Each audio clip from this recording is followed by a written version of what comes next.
Overcoming self-sabotage. Have you ever wondered why, at the peak of our success or happiness, we sometimes self-destruct?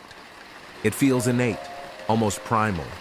Just as we land a promotion, start a new relationship, or achieve a personal goal, we often become our own worst enemies.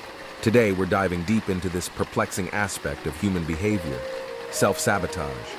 Picture someone finally getting into a healthy routine and doing extremely well in their life, only to slip back into old, detrimental habits, or the classic case of the successful person who risks everything for a fleeting moment of thrill or pleasure, potentially ruining relationships and personal integrity.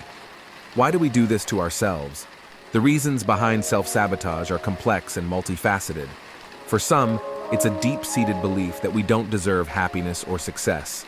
This might stem from past experiences, societal messages, or even personal failures that have left a lasting imprint on our self-esteem. For others, it could be fear of the unknown.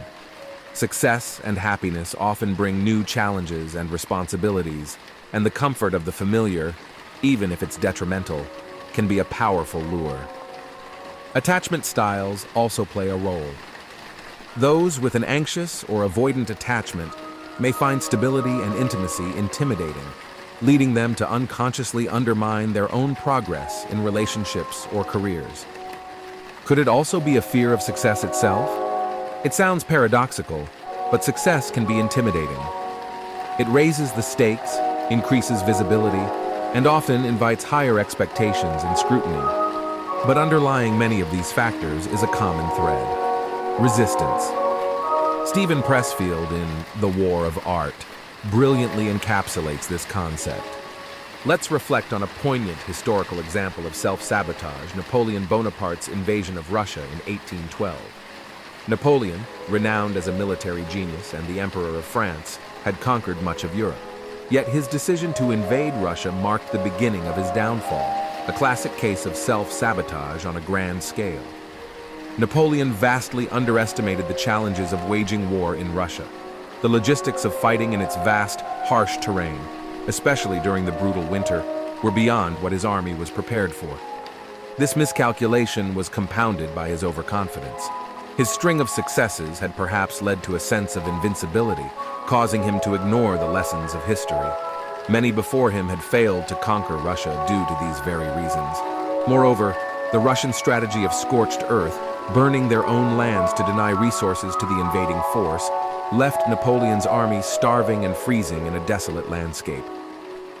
The retreat from Moscow, a harrowing journey through the Russian winter, decimated his forces and significantly weakened his reign. This disastrous campaign serves as a stark reminder of how overconfidence, coupled with a failure to adequately assess and prepare for risks, can lead to catastrophic self-sabotage. Napoleon's invasion of Russia illustrates that even the most powerful and successful individuals are not immune to the pitfalls of their own internal flaws and misjudgments. In The War of Art, Stephen Pressfield describes resistance as an internal force that holds us back.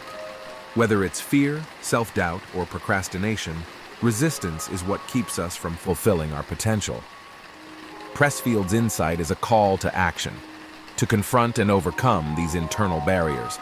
To quote Stephen Pressfield, "Resistance will tell you anything to keep you from doing your work. It will perjure, fabricate, falsify, seduce, bully, cajole. Resistance is protean. It will assume any form, if that's what it takes to deceive you. It will reason with you like a lawyer or jam a 9mm in your face like a stick-up man. Resistance has no conscience. It will pledge anything to get a deal, then double-cross you as soon as your back is turned. If you take resistance at its word, you deserve everything you get. Resistance is always lying and always full of shit." Combating self-sabotage isn't just about awareness. It's about action. It involves setting realistic goals, vigilance to resistance pushbacks, being persistent when we stumble upon obstacles and failures, and the most important thing to start: setting realistic goals. Setting realistic goals is a foundational step in overcoming self-sabotage. It's about creating objectives that are not only ambitious but also achievable. A realistic goal takes into account our current capabilities and resources, setting a clear and attainable target. For instance, if you're aiming to improve your fitness, Setting a goal to run a marathon without prior training is unrealistic and sets the stage for failure. Instead, starting with smaller, incremental goals, like running a certain distance each week, can lead to sustainable progress. By setting achievable goals, we build confidence and momentum, reducing the likelihood of self-sabotage due to overwhelming expectations or perceived impossibilities. Moreover, realistic goals help in maintaining focus and direction. When goals are too vague or too grandiose, they can become sources of frustration and disillusionment, leading to self-sabotage. Clear, well-defined goals provide a roadmap, making it easier to track progress and adjust plans as needed. They serve as benchmarks for success, offering encouragement and motivation to keep pushing forward. This approach fosters a sense of accomplishment and reinforces our belief in our ability to reach our objectives, counteracting the negative self-talk that often leads to self-sabotage. Vigilance to resistance pushbacks. Recognizing and being vigilant against resistance pushbacks is crucial in the fight against self-sabotage. Resistance often rears its head when we're about to make a significant breakthrough, or when we're challenging our comfort zones. It manifests as a sudden urge to procrastinate, a creeping sense of doubt, or an irrational fear of failure. Being vigilant means being aware of these moments and understanding them as signs of resistance rather than truths about our capabilities. For instance, if you're working on a project and suddenly feel the need to delay it for no valid reason, that's resistance pushing back. Combating this requires a proactive stance.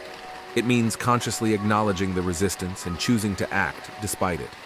This could involve breaking tasks into smaller, more manageable parts to avoid feeling overwhelmed, seeking support from mentors or peers when doubt creeps in, or simply giving yourself a gentle push to continue working even when you don't feel like it.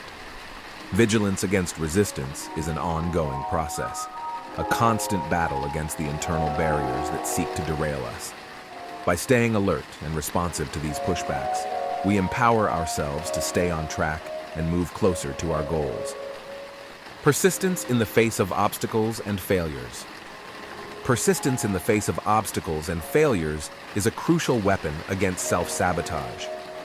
When we falter in reaching a goal, resistance often whispers tempting excuses, suggesting we delay our efforts or start fresh next week, next month, or even next year.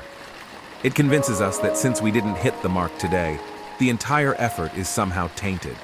This mindset can trap us in a cycle of postponement and missed opportunities. True persistence means breaking this cycle by immediately recommitting to our goals, even when we stray from our intended path.